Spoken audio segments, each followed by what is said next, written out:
Thank you brother, thank you so much. దేవాది దేవుడు మరొక రోజున ఈ సివివైలో వాక్య పరిచర్య చేయడానికి నాకు ఇచ్చిన అవకాశమును బట్టి ఆయన ఎంతగానో స్తుతిస్తూ ఉన్నాను. మీ అందరికీ ఉదయకాల శుభములు తెలియజేస్తూ ఉన్నాను. మనము గత కొంతకాలం నుంచి లూకా సువార్త 24వ అధ్యాయంలోని అంశాలను నేర్చుకుంటూ వస్తున్నాం. ఎంఐ మార్గంలో ఏమైంది అనే విషయాలను నేర్చుకున్నాం కదండి. గత వారము ఆ కన్నులు మూయపడినప్పుడు ఏం జరుగుతుంది, యెరూషలేము నుంచి వారు ఎంఐకి వెళ్తున్నప్పుడు వారి కన్నులు మూయబడినట్టుగా మనం గత వారం నేర్చుకున్నాం. అయితే యెరూషలేము నుంచి ఎంఐకి ఎవరు వెళ్తారు? దేవుని సన్నిధిలో నుంచి దూరముగా వెళ్ళే అవకాశం ఎవరికి ఉంది? ఏతేను తోటలో నుంచి బయటికి వెళ్ళే అవకాశం ఎవరికి ఉంది? సంఘములో నుంచి వారి సొంత గ్రామాలకు, సొంత ఇంటికి, వారి ఆలోచన చొప్పున, వారి జ్ఞానం చొప్పున బయటికి వెళ్ళే అవకాశం ఎవరికి ఉంది అనే విషయాలను కూడా పోయిన వారము మనం కొన్ని క్లుప్తంగా నేర్చుకునే ప్రయత్నం చేశాం. కానీ యోహాను సువార్త 8వ అధ్యాయంలో నుంచి శిష్యులకి విశ్వాసులకి ఉన్న తేడా గురించి మనం కొన్ని అంశాలను నేర్చుకున్నాం. శిష్యులు ఎలా ఉంటారు, విశ్వాసులు ఎలా ఉంటారు? శిష్యులు అనేవారు వాక్యములో నిలిచిన వారిగా ఉంటారు అని క్రీస్తు వారు స్పష్టంగా మాట్లాడారు. వాక్యములో నిలిచిన వారుగా ఉంటారు అన్నారు. మీరు వాక్యములో నిలవలేదు అని తనను నమ్మిన యూదులతోనే ఆయన చెప్పినట్టుగా మనం చూస్తున్నాం. వాక్యములో నిలిచిన వారు కాకపోతే చాలా సులభముగా వాక్యములో నుంచి తప్పిపోయే అవకాశం ఉంది.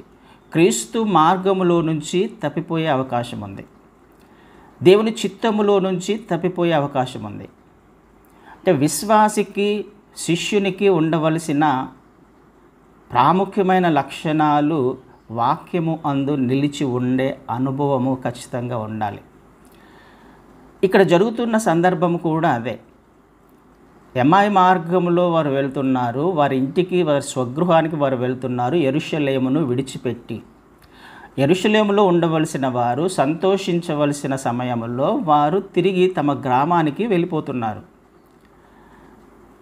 అయితే మనము కొన్ని విషయాలను జ్ఞాపకం చేసుకునే ప్రయత్నం చేద్దాం.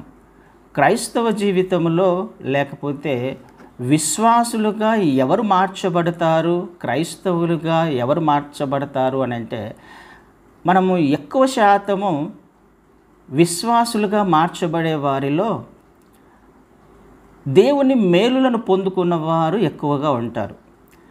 అంటే ఒక రోగం తగ్గిపోవడం వలన నేను క్రైస్తవ్యంలోకి వచ్చాను, లేకపోతే క్రీస్తును నమ్ముకున్నాను, లేకపోతే ఉద్యోగ విషయంలో దేవుడు మేలులు చేశాడు, పెళ్లి విషయంలో దేవుడు మేలులు చేశాడు కదండి. ఏదో ఒక సందర్భంలో నా పిల్లల విషయంలో, నా భర్త విషయంలో, నా భార్య విషయంలో ఏదో ఒక మేలులను పొందుకోవడం వలన ఈ అద్భుత కార్యము జరగదనుకున్న అద్భుత కార్యం నా జీవితంలో జరగడం వలన క్రైస్తవ్యంలోకి వచ్చిన వారు ఎక్కువగా మనకు కనపడుతూ ఉంటారు. లేకపోతే కుటుంబాలలో, క్రైస్తవ కుటుంబాలు, తల్లిదండ్రులు క్రీస్తును నమ్ముకున్నారు కాబట్టి, వారు విశ్వాసులుగా ఉన్నారు కాబట్టి వారి పిల్లలు కూడా క్రైస్తవ్యంలోకి వస్తూ ఉంటారు. అంటే ఎక్కువ శాతము దేవుని మేలులు పొందుకోవడం వలన, దేవుని యొక్క ఆశీర్వాదాలు పొందుకోవడం వలన వారి జీవితాలలో ఏదో ఒక కఠినమైన పరిస్థితి నుంచి, అనారోగ్యం నుంచి, బంధకాలు, ఏదో ఒక విషయంలో నుంచి వారు తప్పించబడడం వలన క్రైస్తవ్యంలోకి వచ్చినట్టుగా చాలా సాక్ష్యాలు వింటూ ఉంటాం. అలా రావడం తప్ప అంటే ఖచ్చితంగా తప్పు కాదు. అయితే సమస్య ఏమవుతుంది అని అంటే, ఎవరైనా నాకు ఇప్పుడు ఒక 10,000 కావాలి, లేకపోతే ఒక ₹1,00,000 కావాలి అనుకుందాం. నాకు ఒక ₹1,00,000 అవసరమైనప్పుడు ఎవరైనా నాకు అర్జెన్సీలో, కఠినమైన పరిస్థితిలో ఒక వ్యక్తి వచ్చి నాకు ₹1,00,000 అవసరానికి ఇచ్చాడు. ఆ ₹1,00,000 నాకు ఇచ్చినప్పుడు ఆ వ్యక్తి నాకు దేవుడైపోతాడా? ఖచ్చితంగా కాడు కదా. అంటే ఆ వ్యక్తి ఆ విషయంలో నాకు సహాయం చేశాడు అంటే నేను కృతజ్ఞత కలిగి ఉండాల్సిన అవసరం ఖచ్చితంగా ఉంది. నాకు సహాయం అందినప్పుడు నాకు కృతజ్ఞత ఉంటుంది, నాకు మేలు చేసినప్పుడు నాకు కృతజ్ఞత ఉంటుంది. ఎంతవరకు ఉంటుంది ఆ కృతజ్ఞత? నేను మరీ తిరిగి ఇచ్చేంత వరకు ఉంటుంది. ఆ ₹1,00,000 ఊరికే ఏమి ఇవ్వడుగా. లేకపోతే ఎవరైనా ఏదైనా సహాయం చేస్తున్నారంటే ఊరికైనా సహాయం చేస్తారా? మనం నుంచి తిరిగి ఎక్స్పెక్ట్ చేస్తారు కదా. ఆ అవసరతను మనం తీర్చుకున్న తర్వాత మరీ తిరిగి ఆ వ్యక్తికి ఇచ్చేంత వరకు మాత్రమే నేను కృతజ్ఞునిగా ఉండే అవకాశం ఉంది. తిరిగి ఇచ్చిన తర్వాత నాకు ఆ వ్యక్తికి సంబంధం ఏముండదు. అంటే ఒక మేలును పొందుకున్నాను అనంటే, ఒక అవసరత తీర్చబడింది అనంటే నాకు కృతజ్ఞత ఉంటుంది కదండి. నేను నా జీవితాంతము ఆ ₹1,00,000 ఇచ్చిన వ్యక్తికి బానిస అయిపోను. ఆ వ్యక్తితో ప్రతి సందర్భంలో కూడా తగ్గించుకొని మాట్లాడాల్సిన అవసరం నాకు లేదు. ఒక మేలును పొందుకుంటున్నాను అనంటే నాకు కృతజ్ఞత ఉంటుంది. కరెక్ట్‌గా ఎగ్జాక్ట్‌గా అదేవిధంగా క్రైస్తవ్యంలో కూడా చాలామంది అర్థం కాని విషయము, గ్రహించలేని విషయం ఏంటంటే, ఒక మేలు దేవుని ద్వారా ఖచ్చితంగా జరుగుతుంది. ఆయన దగ్గరికి వచ్చిన వారిని ఆయన ఏమాత్రము త్రోసివేయడు కదండి. ఆయన ఎక్కడికి వెళ్ళినా కానీ ప్రతి ఒక్కరు వచ్చి మేలులు పొందుకున్న వారే. ఏ ఒక్కరు కూడా ఒట్టి చేతులతో వెళ్ళిన వారు లేరు. అందరూ మేలులు పొందుకున్నారు. మరి అందరూ శిష్యులుగా మార్చబడ్డారా? ఖచ్చితంగా మార్చబడాలి. ఆహారం కోసం వెతికారు ఆయన కొరకు. ఎక్కడెక్కడ ఉన్నాడా అని చెప్పేసి ఆయన గురించి వెతికారు. ఏదో ఒకటి దొరుకుతుంది అని. వాళ్ళందరూ శిష్యులుగా మార్చబడ్డారా అంటే ఖచ్చితంగా మార్చబడాల. శిష్యునికి విశ్వాసికి ఉండే తేడా ఏంటి? విశ్వాసులుగా ఎందుకు ఎక్కువ మంది మారతారు అని అంటే, వారికి గ్రహింపు లేక, అర్థం కాక, సత్యం ఏంటో తెలుసుకోలేక, నాకు మేలు జరిగినంత మాత్రాన ఆయనను నేను నమ్ముకున్నాను అని అంటే అది కేవలం విశ్వాసము మాత్రమే. లేకపోతే అది ఒక కృతజ్ఞత మాత్రమే. దానినే విశ్వాసము, లేకపోతే దానినే శిష్యరికము అని అనుకోవడం పొరపాటు. ఎందుకు? సపోజ్ మనకు అర్థం కావాలి అని అంటే, ఇజ్రాయేలీయుల జీవితంలో దేవుడు అనేక అద్భుతాలు చేశాడు. ఐగుప్తులో ఉన్నప్పుడు ఆయన 400 సంవత్సరాల బానిసత్వంలో ఉన్నవారు దేవునికి మొరపెట్టినప్పుడు 10 తెగుళ్ళ ద్వారా వారిని ఐగుప్తు నుంచి విడిపించిన విషయం మనకు తెలుసు. ఆ తెగుళ్ళు కనివిని ఎరగనివి, ఇజ్రాయేలీయులు కానీ ఎవరు చూడనివి కదా. వారిని విడిపించి కనానుకు నడిపించే క్రమంలో ఎన్నో మేలులు చేశాడు ఆయన. ఇప్పటిదాకా ఎవరు చూడని అద్భుతాలు వారి మధ్యలో ఆయన చేశాడు. వాళ్ళకు ఆహారాన్ని ఇచ్చాడు. 40 సంవత్సరాల అరణ్యంలో పోషించాడు. ఎన్నో మేలులు చేశాడు. మరి వాళ్ళందరూ ఏమవ్వాలి? యాక్చువల్గా నశించిపోయారుగా అరణ్యంలోనే. ఎన్నో అద్భుతాలు చేశాడు, ఎన్నో సూచక క్రియలు చేశాడు. మాంసాన్ని పెట్టాడు అని లక్షల మందికి కదా. వారి బట్టలు చిరిగిపోలేదు, వారి చెప్పులు అరిగిపోలేదు. పుట్టిన బిడ్డలకు బట్టలు ఎక్కడి నుంచి వచ్చాయో తెలియదు. అరణ్యంలో పుట్టిన వారికి ఎక్కడి నుంచి వచ్చాయో తెలియదు. వాళ్ళు ఎదుగుతున్నప్పుడు వాళ్ళ బట్టలు ఎలా ఎదుగుతున్నాయో పెరుగుతూ ఉన్నాయో వారికి తెలియదు. ఎన్నో సూచక క్రియ, ఎన్నో అద్భుతాలు, ఆశ్చర్యకార్యాలు వారి జీవితంలో జరిగినప్పటికీ, వారు చూసినప్పటికీ ఏం చేశారు? వాళ్ళు అరణ్యంలోనే కూలిపోయారు. వెళ్ళారా కనానికి? మరి అద్భుతాలేగా అవన్నీ. ఎన్నో మేలులు చేశాడుగా. మరి వాళ్ళు ఎందుకు ఆయన నడిపించినంతకాలం ఆయన యందు విశ్వాసం ఉంచి ఎందుకు ఆయనను శోధించారు? ఆలోచన చేసే ప్రయత్నం చేయ. ఒక మేలు ఒక వ్యక్తిని జీవితాంతము క్రీస్తు మార్గములో నడిపించలేదు. అది కృతజ్ఞత కలిగి కొంతవరకు నడిపించగలదేమో కానీ, కొన్ని దినాలు విశ్వాసిగా ఉండగలమేమో కానీ శిష్యులుగా మాత్రము మార్చబడలేదేమో. మారు మనస్సు వేరు, మేలులు పొందుకోవడం వేరు. మారు మనస్సు కలిగి క్రీస్తు వారిని నమ్ముకున్న వారు చాలా తక్కువ మంది. మేలుల ద్వారా క్రీస్తు వారిని అంగీకరించి మార్గంలో నడుస్తున్న వాళ్ళు ఎక్కువ మంది మనకు కనిపిస్తారు. అయితే ఏమవుతుంది అని అంటే, ఈ సందర్భాలు జరుగుతాయి. ఏం జరుగుతుంది? అలా మారడం తప్ప అంటే ఖచ్చితంగా తప్పు కాదు. రావాలి. అద్భుతాల ద్వారా కూడా క్రీస్తు వారు అనేక మందిని వాక్యము స్థిరపరచడానికి ఆయన అనేక మేలులు చేశాడు, ఆయనకు అద్భుతాలు చేశాడు. వాక్యము స్థిరపరచబడడానికి వారి హృదయంలో, వారి జీవితంలో వాక్యము స్థిరపరచబడాలి. వాక్యపు వెలుగులోకి రావాలి. ఆయన ఎవరి గురించి అయితే చెబుతున్నారో ఆయన గురించి నాకు అనుభవపూర్వకంగా తెలియాలి కదండి. ఇక్కడ జరుగుతున్న పరిస్థితి, ఎందుకు ఒక వ్యక్తి తప్పిపోయే అవకాశం ఉంది? విశ్వాసి అయినప్పటికీ కూడా, క్రీస్తు వారిని నమ్ముకున్నప్పటికీ కూడా తప్పిపోయే అవకాశం ఎందుకు ఉంది అని అంటే, వారు మేలుల ద్వారా ఒకవేళ క్రీస్తు వారిని నమ్ముకున్నారేమో ఒకసారి ఆలోచన చేసే ప్రయత్నం చేయాలి. అది కొంతకాలం వరకు మాత్రమే విశ్వాసంలో ఉండగలరు మేలుల ద్వారా వచ్చిన వాళ్ళు. తర్వాత వాళ్ళు చేయాల్సింది ఏంటి? ఆ మేలులు పొందుకున్న తర్వాత వారికి వచ్చిన కృతజ్ఞతను విశ్వాసంలోకి, మారు మనసులోకి, వాక్యపు వెలుగులో నడిచే అనుభవంలోకి వారు రావాలి. వాక్యము అనుభవంలో ఉన్నప్పుడు, వాక్యములో నిలిచినప్పుడు వాళ్ళు శిష్యులుగా మార్చబడగలరు. అలాగే ఒకవేళ ఉండే ప్రయత్నం చేస్తే, ఏదో మేలులు పొందుకోవాలనే ప్రయత్నం చేస్తే ఖచ్చితంగా ఒకరోజు తప్పిపోతాం.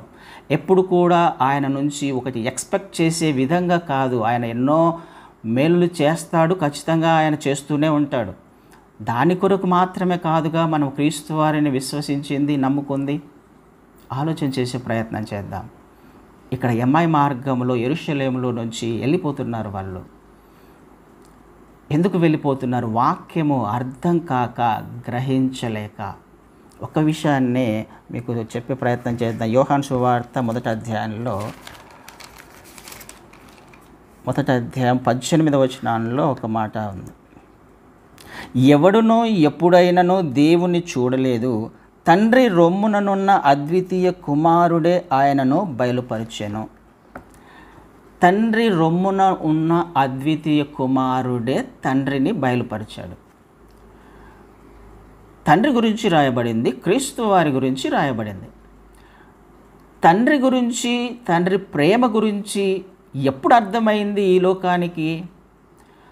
తండ్రి ఎంతగా ప్రేమిస్తున్నాడో, ఆయన ఉన్నతమైన ఉద్దేశాలు ఏంటో, ఆయన ప్రణాళిక ఏమిటో ఎప్పుడు అర్థమైంది? క్రీస్తు వారు ఈ లోకంలోకి వచ్చిన తర్వాతనే. ఆయన అద్వితీయ కుమారుడు, తండ్రి హృదయాన్ని ఎరిగినవాడు, తండ్రి మనస్సును ఎరిగినవాడు, తండ్రి ప్రేమను ఎరిగినవాడు, ఆయన క్షమాపణను ఎరిగినవాడు, ఆయన అత్యున్నతమైన ప్రణాళికను ఎరిగినవాడు కుమారుడు. ఆయన ఈ లోకానికి వచ్చిన తర్వాత తండ్రి హృదయం ఏంటో ఆయన బయలుపరిచాడు. ఆయన సొంతంగా ఇక్కడికి వచ్చిన తర్వాత ఆయన ఏ కార్యము చేసినా, ఏ పని చేసినా తండ్రి గురించి మాత్రమే చెప్పే ప్రయత్నం చేశాడు. తండ్రి నామమును ఘనపరచడానికే ఆయన వచ్చినట్టుగా మనం చూస్తున్నాం. నా అంతకు నేనేమి ఇక్కడ చేయట్లేదయ్యా, నువ్వు చెప్పినది చేయడానికి నేను వచ్చాను అని ఆయనను బయలుపరిచాడు. ఆయన ప్రేమను బయలుపరిచాడు కదండి. ఎందుకు? తండ్రికి కుమారునికి అంత సంబంధం ఉంది కాబట్టి. తండ్రి ప్రేమను దగ్గర ఉండి, రొమ్మును ఆనుకొని, తన సన్నిధిలో ఉండి ఆయన యొక్క ప్రేమను చూశాడు, క్షమాపణను చూశాడు. మనిషి పట్ల ఆయన ప్రణాళికను ఆయనకు తెలుసు కాబట్టి, క్రీస్తు వారికి తెలుసు కాబట్టి, ఆ అనుభవం ఉంది కాబట్టి బయలుపరిచే ప్రయత్నం చేశాడు. మరి క్రీస్తు వారిని ఎరిగిన నేను క్రీస్తు వారి రొమ్మున ఆనుకొని ఉన్నానా లేదా అనే విషయము మనం కూడా గ్రహించాలిగా. క్రీస్తు వారిని నేను ప్రకటించేవాడిగా ఉంటాను. క్రీస్తు వారి ప్రేమ ఏంటో, తండ్రి ప్రేమ ఏంటో నాకు కూడా అర్థమవ్వాలి. అర్థమయ్యేలా ఆయన చేశాడు అన్నప్పుడు, నాకు అర్థమైనప్పుడు నేను చేయాల్సిన పని ఏంటి? క్రీస్తు వారు చేసిన పనిని నేను చేయాలి కదండి. ఇది జరగాలి మన జీవితాలలో. నాకు ఎప్పుడు నేను క్రీస్తు వారిని ప్రకటించగలను, క్రీస్తు వారి ప్రేమను లోకానికి చూపించగలను, ఆయన క్షమాపణను చూపించగలను? నాకు లేఖనాలు అర్థమైనప్పుడు, ఆయన వాక్యము అర్థమైనప్పుడు, దానిని నేను గ్రహించినప్పుడు. నాకు అనుభవపూర్వకంగా ఎక్స్పీరియన్స్ కావాలి. ప్రతి వాక్యము కూడా నేను చదువుతున్నాను, నేను నేర్చుకుంటున్నాను, ధ్యానిస్తున్నాను అని అంటే కేవలము జ్ఞానము వరకు మాత్రమే కాదు, అనుభవంలోకి వెళ్ళాలి. అది క్రీస్తు వారి గురించి వీళ్ళకు తెలుసు కదా, అదే మాట్లాడుతున్నారు ఇక్కడ. వాళ్ళు ఏమని మాట్లాడుతున్నారు? లూకా సువార్త 24లో ఆయన మమ్మల్ని విమోచించేవాడని, ఇజ్రాయేలును విమోచింపబోవాడు ఈయనే అని మేము నిరీక్షించి ఉంటిమి. తెలుసు, క్రీస్తు వారి గురించి తెలుసు. ఆయన మమ్మల్ని విమోచించడానికి వచ్చాడని తెలుసు. నిరీక్షించి ఉన్నాము. నిరీక్షణ అనేది దేనికి సంబంధించింది? భవిష్యత్తుకు సంబంధించింది. హోప్ అంటాం కదా, భవిష్యత్తుకు సంబంధించింది. భవిష్యత్తులో ఒక కార్యం జరగబోతుంది, మమ్మల్ని విమోచించబోతున్నాడు, పరలోక రాజ్య వారసులుగా చేయబోతున్నాడు, ఆయనే మెస్సయ్య అనేది క్లారిటీ లేదు. కానీ విమోచించడానికైతే ఆయన వచ్చాడన్న విషయం మాకు అర్థమవుతుంది, మేము గ్రహించాము. కానీ భవిష్యత్తులో ఆయన ఏం చేయబోతున్నాడో లేఖనాల ద్వారా ఆయన చెప్పినప్పుడు ఆ భవిష్యత్తులో చేయవలసిన పని కూడా విశ్వాసులు శిష్యులు చేయాలి, లేకపోతే విశ్వాసులు చేయాలి. విశ్వాసులు చేయలేని స్థితిలో ఉన్నారు అంటే తప్పిపోయే అవకాశం ఉంది. ఆ నిరీక్షణ దేని కొరకో అర్థం కావాలి క్రైస్తవులకి. ఎందుకొరకు వారు నిరీక్షిస్తున్నారో ఆ నిరీక్షణకు తగినట్టుగా ఈరోజు జీవించాలి. విశ్వాసం అంటే ఏంటి? నిరీక్షించబడుతున్న వాటి యొక్క నిజస్వరూపం కదా. అదృశ్యమైనవి ఉన్నవి అని అనుకుంటకు రుజువు అది. దేని కొరకైతే మనము నిరీక్షిస్తున్నామో, భవిష్యత్తులో నా జీవితంలో ఏమి జరగబోతుందో, క్రీస్తు వారు నన్ను ఎక్కడికి తీసుకువెళ్ళబోతున్నాడో అనే విషయం నాకు అర్థమైనప్పుడు ఈరోజు నేను చేయాల్సిన పని ఏంటి?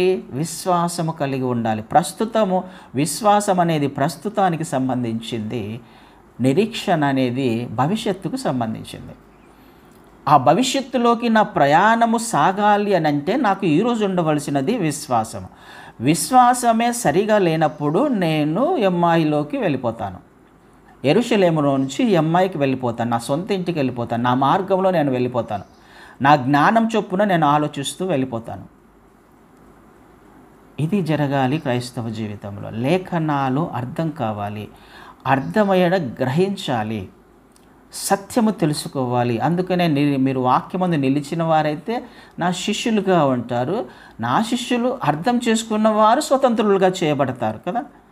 వాక్యము మిమ్మల్ని స్వతంత్రులుగా చేస్తుంది. వాక్యము నాకు అనుభవపూర్వకంగా తెలుసుకున్నప్పుడు నాలో ఉన్న అనుమానాలు, నాలో ఉన్న లేకపోతే సందేహాలు, ఉన్న కన్ఫ్యూజన్ స్టేటస్ ఏదైతే ఉందో వాటి నుంచి నేను విడిపించబడతా. ఆ బంధకాల నుంచి నేను విడిపించబడతా. సత్యము గ్రహించినప్పుడు ఆ సత్యము నన్ను సర్వసత్యంలోకి నడిపిస్తుంది. గ్రహించాలి, లేఖనాలను గ్రహించాలి, తెలుసుకోవడం కాదు. చాలాసార్లు చదువుతూ ఉంటాం, తెలుసుకోవడం చదవడం వరకు మాత్రం కాదు, కానీ చదివినది నాకు అర్థం కావాలి, ఆకలింపు చేసుకోవాలి, సత్యము గ్రహించాలి. గ్రహించకపోతేనే సమస్య వస్తుంది. విశ్వాసులు ఎక్కువ మంది ఎందుకు తప్పిపోయే అవకాశం ఉంది? ఇలాంటి కృతజ్ఞతతో వచ్చిన విశ్వాసులు ఎక్కువగా ఉంటారు కాబట్టి వారికి ఏ సమస్య వచ్చినా తప్పిపోయే అవకాశం ఉంది. ఎందుకు? మేలు కోసం వచ్చారు, మళ్ళీ మేలులు పొందుకునేడానికే వారు ప్రయత్నం చేస్తారు. కానీ మారు మనస్సు కలిగిన అనుభవం లేకపోతే, వాక్యం ఏమి చెబుతుందో తెలుసుకునే అనుభవం లేకపోతే తప్పిపోతాము. రాబోయే దినాలలో ఆయన భూమిని ఆకాశమును మరొకసారి చెలింపచేయబోతున్నాడు. ఎందుకు చెలింపచేయబోతున్నాడు ఆయన? ఒక మాట చదువుతామా అండి? ఇది హెబ్రీలకు రాసిన పత్రిక 12వ అధ్యాయంలో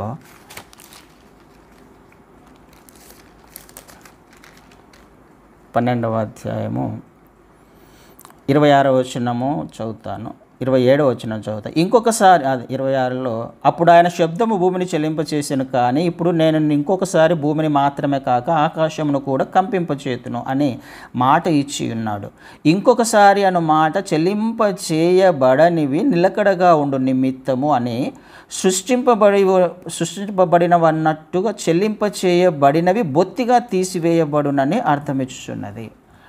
ఎందుకు చేయడానికి ఆయన ప్రయత్నం చేస్తున్నాడు? ఒక చెట్టును మనం కదిపినప్పుడు పండుటాకులు లేకపోతే బలహీనంగా ఉన్న ఆకులు, బలహీనంగా ఉన్న పండ్లు రాలిపోతాయి, కింద పడిపోతాయి కదండి. గట్టిగా ఉన్నవి, స్థిరంగా ఉన్నవి అందులో నిలిచి ఉంటాయి. దేవుడు కూడా రానున్న దినాలలో భూమిని ఆకాశమును చెలింపచేయబోతున్నాడు. ఎందుకు చెలింపచేయబోతున్నాడు? బలహీనంగా ఉన్న విశ్వాసులు పడిపోవడానికి. ఎవరెవరైతే బలహీనంగా ఉన్నారో వారు పడిపోతారు ఖచ్చితంగా అని వాక్యం స్పష్టంగా సెలవిస్తుంది. ఎవరైతే స్థిరంగా, అంతే కదా, చెల్లింపచేయబడనివి నిలకడగా ఉండు నిమిత్తము, విశ్వాసములో స్థిరంగా ఎవరు ఉంటారో వాళ్ళు మాత్రమే రేపు ఎత్తబడే గుంపులో ఉంటారు. పడిపోయేవాళ్ళు, సమస్యలు వచ్చినప్పుడు తప్పిపోయేవాళ్ళు, మేలుల కోసం వచ్చిన వాళ్ళు ఖచ్చితంగా తప్పిపోతారు. వాక్యపు అనుభవము, వాక్యపు వెలుగులోకి నడిచిన అనుభవము లేకపోతే, నా హృదయములో వాక్యము స్థిరపరచబడకపోతే ఖచ్చితంగా నేను చెల్లింపచేయబడే లిస్టులో ఉంటే సమస్యలు వస్తాయి. చెలింప చేయబడిపోతాను, పడిపోతాను, రాలిపోతాను. ఆ విషయం మనకు అర్థం, లేఖనాలు అర్థం కాకపోతే, గ్రహించకపోతే అది తప్పిపోయే అవకాశము ఖచ్చితంగా ఉంది. వాళ్ళకు తెలుసు, ఏమని తెలుసు, విమోచకుడు అని తెలుసు, విమోచించేవాడు అని ఆయన తెలుసు. అందుకని కిందికి వచ్చినప్పుడు, అయితే మాలో కొందరు స్త్రీలు తెల్లవారగానే సమాధి యొద్దకు వెళ్ళి ఆయన దేహమును కానక వచ్చి, కొందరు దేవదూతలు తమకు కనపడి ఆయన బ్రతికి ఉన్నాడని చెప్పారని మాతో చెప్పి మాకు విస్మయము కలగచేసిరి. స్త్రీలు వెళ్ళి చూశారు. స్త్రీలు వెళ్ళి చూస్తే దేహమును వాళ్ళు అక్కడ కనపల్ల, వాళ్ళకు క్రీస్తు వారు కనిపించలేదని చెప్పి మాకు విస్మయము కలగచేసిరి అని రాయబడింది. విస్మయము అంటే ఆశ్చర్యము కలగచేశారంట. ఆశ్చర్యం ఎప్పుడు వస్తుందండి? విస్మయము ఎప్పుడు వస్తుంది? జనరల్గా ఒక వ్యక్తికి ఒక సందర్భము జరగది, అసాధ్యము అనుకున్నది జరిగినప్పుడు కదా. ఆశ్చర్యము జరిగింది ఒక వ్యక్తి జీవితం, ఇది అసాధ్యము, ఇది జరగదు ఇక అని అనుకున్నది జరిగినప్పుడు. జరగదు అని క్రీస్తు వారు ఎప్పుడైనా చెప్పాడా? చెప్పుకుంటూ వస్తూనే ఉన్నాడు. నేను 3వ దినమున లేస్తాను, మనుష్య కుమారుడు శ్రమ పడవలసి ఉన్నది కదా. అందుకని కిందకు వచ్చినప్పుడు లేఖనాల గురించి ఆయన అన్నీ కూడా వివరిస్తూ వస్తూ ఉన్నాడు, మళ్ళీ జ్ఞాపకం చేస్తూ వస్తూ ఉన్నాడు. ఆశ్చర్యం ఎప్పుడు జరుగుతుంది ఒక వ్యక్తి జీవితంలో అంటే జరగనిది జరిగినప్పుడు, ఇది అసాధ్యం అనుకున్నది జరిగినప్పుడు. క్రీస్తు వారికి అది అసాధ్యమని ఆయన చెప్పాడు, నేను మళ్ళీ లేస్తాననే చెప్పాడు. కానీ వారికి ఏమైంది? అది ఆశ్చర్యమైంది. వాళ్ళు నమ్మలేకపోతున్నారు, వారికి విస్మయం కలుగజేసిందంట అది.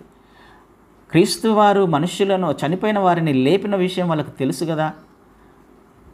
చనిపోయిన వారిని లేపాడు ఆయన, నేను కూడా లేస్తానని చెప్పాడు. కానీ వారికి అది ఆశ్చర్యం కలిగించింది. మరొకసారి ఆశ్చర్యం ఎప్పుడు కలిగిస్తుంది అని అంటే, వాక్యము ఎవరైనా ఒకవేళ అంటే కొన్ని విషయాలు మనం అప్పుడప్పుడు వింటూ ఉంటాం. ఏంటి ఈ పాస్టర్ గారు లేకపోతే ఈ వ్యక్తి ఎవరైనా చెప్తున్నప్పుడు ఆశ్చర్యం వేస్తుంది.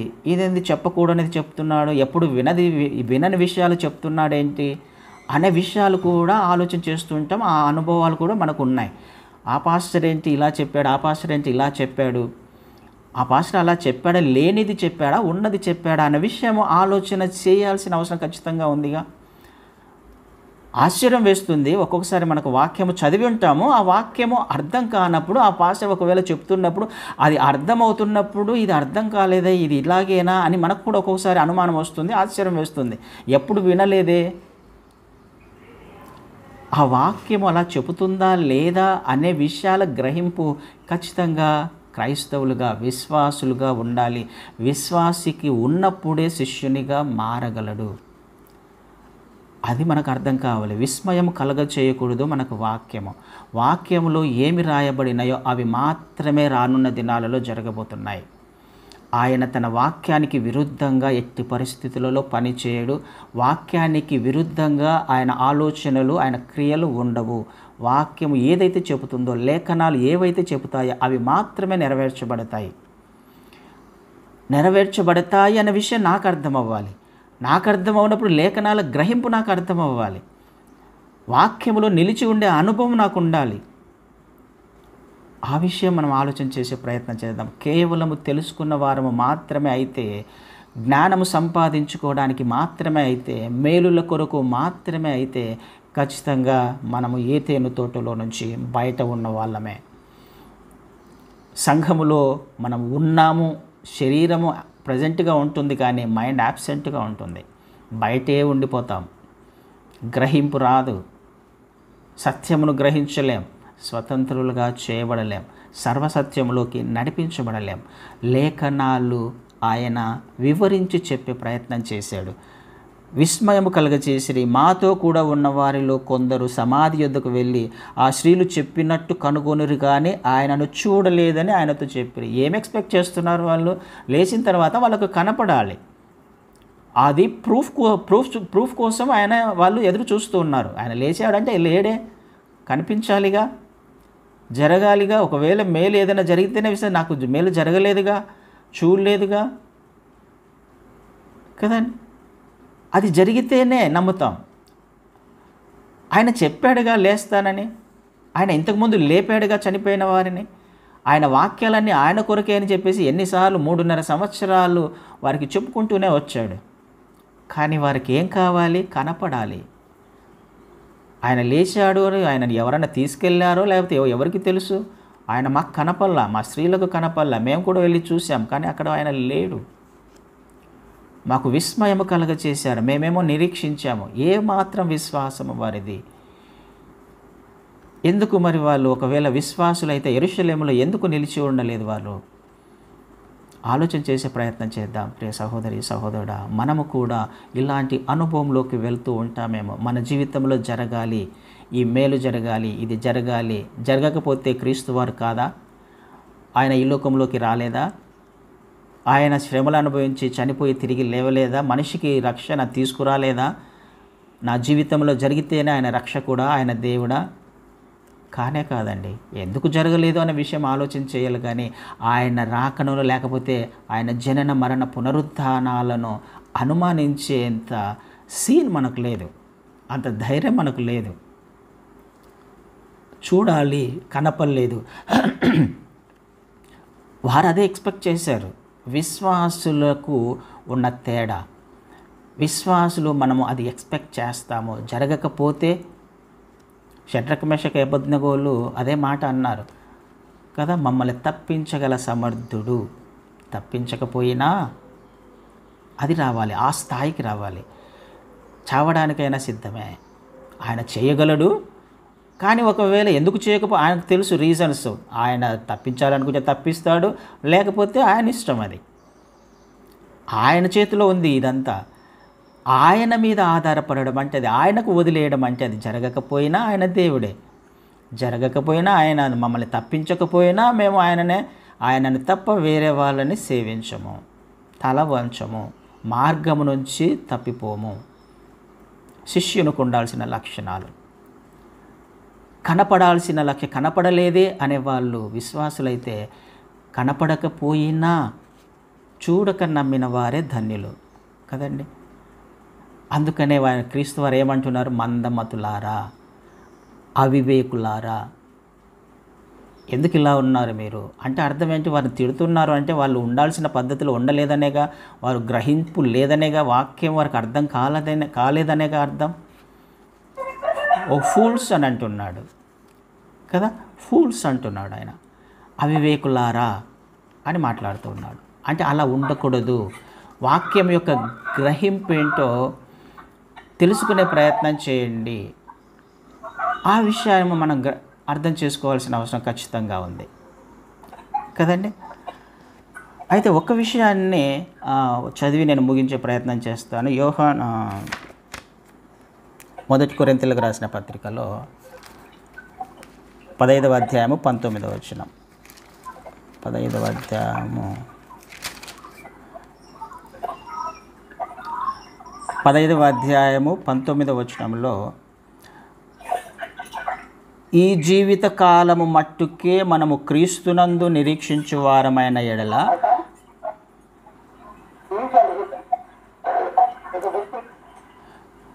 ఈ జీవిత కాలము మట్టుకే మనము క్రీస్తునందు నిరీక్షించు వారమైన ఎడల మనుషులందరికంటే దౌర్భాగ్యులమై యుందుము అని రాయబడింది.